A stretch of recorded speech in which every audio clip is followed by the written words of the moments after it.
dance that you're doing, always have the leg that you need to start with ready.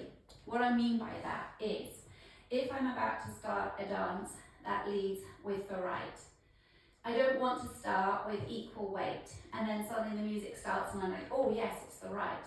But if I already have all the weight sitting in my left leg and my right leg is free, and you can tell it's free because there's a slight bend in the knee there and all the weight's in the left, then the music starts and I'm ready to just go straight off on the right. And of course by the same token with the left. So if your dance has started going out to the left, don't start with equal weight and then have to remember, because also you might choose the wrong leg.